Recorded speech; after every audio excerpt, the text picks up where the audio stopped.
Exactly 1 week from today, a Texas man who's been on death row for more than 20 years is going to be sent to death.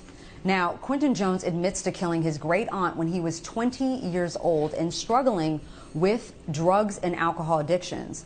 Now, he murdered his aunt for $30. But today he says he's changed and he's asking Texas Governor Greg Abbott for clemency.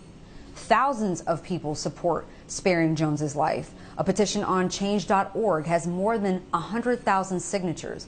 But Jones's most notable supporters are the victim's own family, who are also his family.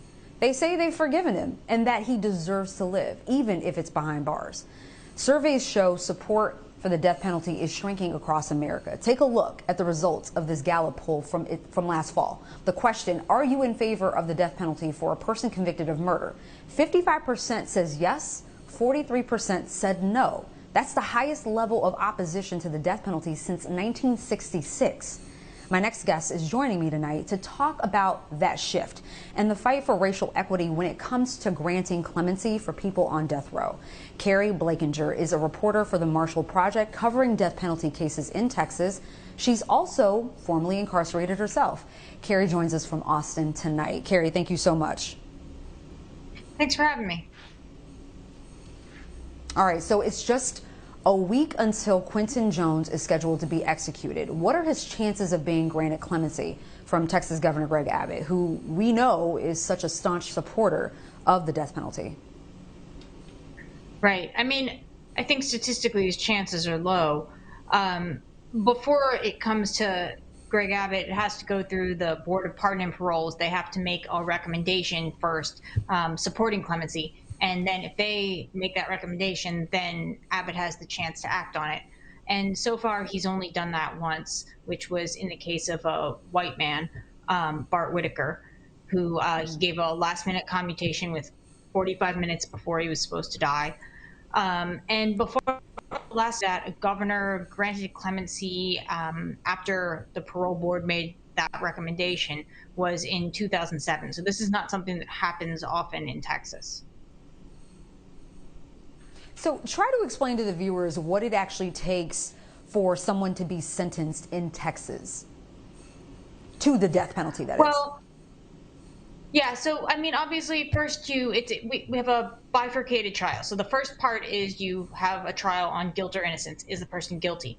And then you have a basically second trial on whether or not the person deserves to die. If not, then they do life without parole. In order to have someone actually be sentenced to death, they have to decide that there are not sufficient mitigating factors, meaning that, you know, the person is not like too intellectually disabled or not so severely mentally ill or hasn't had such a terrible childhood. Like, they have to decide the thing that should mitigate the sentence.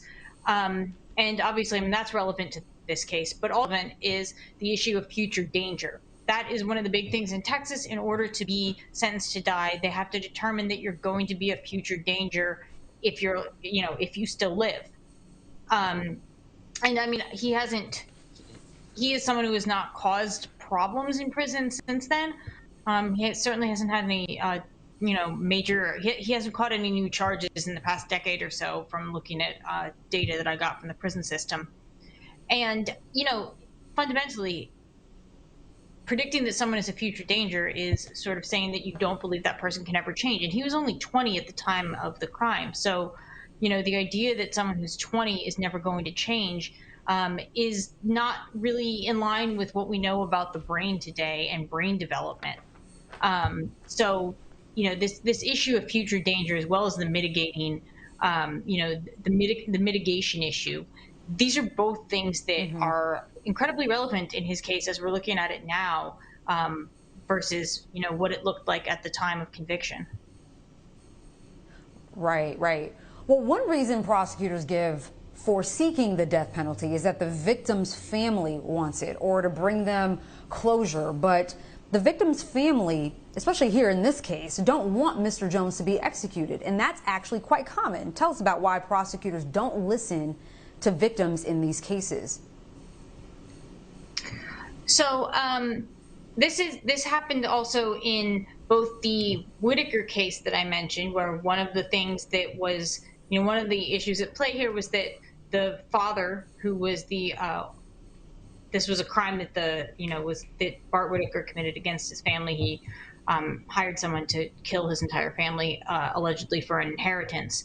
And the mother and brother died, and the father survived. And then the father argued for clemency. And this was a well-off white family from the suburbs, and he got clemency. And then a few months later, there was a black man from San Antonio, Christopher Young, and his victim's son argued for clemency. That was a convenience store robbery gone wrong. It wasn't, some murder for hire. It wasn't something like planned out as a murder, but it was a convenience store robbery that ended up with one man dying. And his son decided that he didn't think that leaving someone else fatherless made anything better. And so he argued for clemency in that case, and it didn't make a difference there. So it's certainly not unprecedented to have the victims' families arguing against an execution, but it doesn't seem to make much difference to the parole board in many situations. Obviously. All right. Well, race is always a factor in the criminal legal system. We know that. And clearly in death penalty cases, Quintin Jones is black. Tell us how you saw race and racism play out in two other Texas death penalty cases, Thomas Whitaker and Christopher Jones. Yeah. So, so like I was saying, Whitaker, of course, is white, and I think at the time when he got clemency, there was a lot of talk about, like, would this have happened if it were a black man?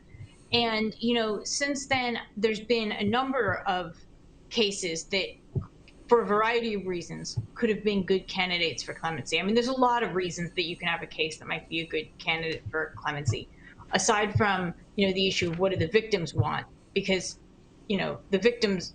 Justice isn't only about the victims, obviously. So aside from whatever the victims want, there's also issues of, people that are extremely mentally ill or potentially, borderline intellectually disabled. And, there's a lot of these cases that have come up since the Whitaker case, and obviously none of them have gotten clemency. There's some cases where courts have intervened at the last minute. We saw that with the Rodney Reed case, which also had a similar sort of national profile and got a lot of media attention, like with Quinton's case. But in that case, he ended up not being executed because courts intervened, not because he got clemency. Right, right. Well, polls show that American support for the death penalty is actually declining. Several states have abolished the death penalty, but we also see some states moving in the opposite direction by adding new methods of execution, such as firing squads. I don't know if you read that story that was coming out of South Carolina, but what do you think the overall trend is with support for capital punishment? Well, I think despite the fact that we do see some states making moves to execute people in other ways, overall, the trend line has been, over a matter of decades, that there's been fewer executions. Obviously, the federal execution spree last year was a significant exception to that. But overall, there's still a huge step away from capital punishment. Even in the states that are executing, like Texas, it's taking a lot longer. There's a lot more avenues for appeal, and the appeals process takes a lot longer. But it seems like almost in some of the states that are still doing it, it almost looks like officials are grabbing on tighter to it as it becomes harder to do. I mean, that's just sort of a subjective impression of it. Don't have any evidence of that, but we do see it with these new execution methods that some states, well, I shouldn't say new, obviously a firing squad is not new, but new protocol required to do the firing squad in South Carolina. And Idaho is, potentially set up to have similar issues. They recently set an execution date for a man in his 60s who is dying of cancer and has been in prison hospice for over a year and is given, 6 months to a year to live. And they set an execution date on this man anyways, despite the fact that they don't appear to have execution drugs. So it's not clear what happens in that scenario if they are going to try to, get firing squad added to the books as an option there, or if they'll do what a lot of states have done, which is, get drugs from questionable sources, which they've had a history of in the past. The last executions in Idaho were in 2011 and 2012, and they got them from pharmacies. They got the drugs from pharmacies that did not have a great track record, and at one point ended up having state officials go to Tacoma and buy execution drugs with literally a suitcase of cash in a Walmart parking lot, which just sort of on its surface sounds shady.